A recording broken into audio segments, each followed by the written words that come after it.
I just hope they all become skeptical about the largest selling book of all time. Yeah, that's the Bible. So. Yeah.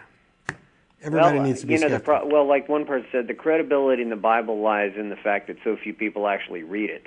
I mean, most Christians, it sits on a shelf, and that's about all it ever does. I love that. Yeah, and doing this show every week, and having spent so much time reading and studying the Bible, it's kind of obvious when some people call in that they haven't really read it. So we got Melinda? Yes, I had a similar experience growing up as Matt, in that I went to college where religion was stressed and everything like that. But when you, as you study more religion, you realize how much the example of Jesus is just like all the other Greek gods, and how throughout history, all leaders of countries have always come up with their rules for everybody, like King James writing the Bible, and all the people supposedly were supposed to be secret because he wanted to stick to the true word of God, but right. It's pretty much a guide of how he wanted his subjects to live. And when you bring that up to other Christians, they and you give them proof or things they can read to learn about these things, they really seem nervous or frightened that you even bring that subject up. Have you ever noticed that when talking to people that are friends of yours that might be Christians or thing like that? Yeah. If you were to sit there and let's say, and I was going to use this example with a believer, but here's a believer.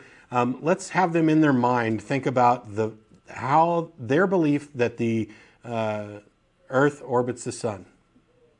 If they just put that in their mind.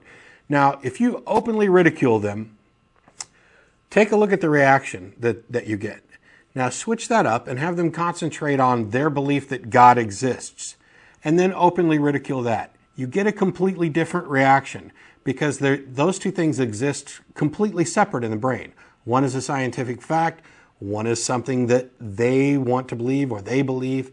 It goes through an entirely different process, and they'll think you're ridiculous for making fun of them for their, you still believe the earth goes around the sun. But if you do the same kind of ridicule about their belief in God, now you get this defensive reaction, because subconsciously they realize they're on indefensible ground. Mm-hmm. Yeah, because I've noticed that on occasion when you probably heard the same statement when you wonder how come that in the Bible it stressed that Jesus was a Jew and was born of a God, and you probably heard in your seminary classes that, the reason that he was born of a God so the Greek people would believe it, and he's a Jew so the Jewish people believe it. Well, to me, as I've studied and gotten older, I've realized that it's just like any other type of religion or philosophy, is that people will do whatever they have to do to get enough people to believe it to benefit their own cause. Yeah. So it's pretty much that kind of situation. I'm mostly in agreement for sure. Right. Yeah. Well, I'm sorry. An actual God would not have to play little psychological tricks like that to convince people, right? Yeah. He would have made a son who had characteristics that were able to convince everybody. I'd say that if he could fly around like Superman, that would be pretty impressive. See, I'd say that an actual God, a perfect God with a perfect law, wouldn't have had to come down and take human form as some kind of loophole to circumvent and make a sacrifice to himself to circumvent a law that he made, instead of just, changing the law. But, I'm just a mere mortal.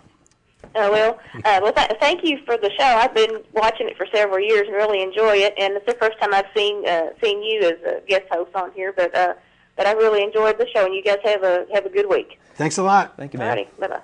The God of the Old Testament is arguably the most unpleasant character in all fiction, jealous and proud of it, a petty, unjust, unforgiving control freak, a vindictive, bloodthirsty ethnic cleanser, a misogynistic, homophobic, racist, infanticidal, genocidal, filicidal, pestilential, megalomaniacal, sadomasochistic, capriciously malevolent bully.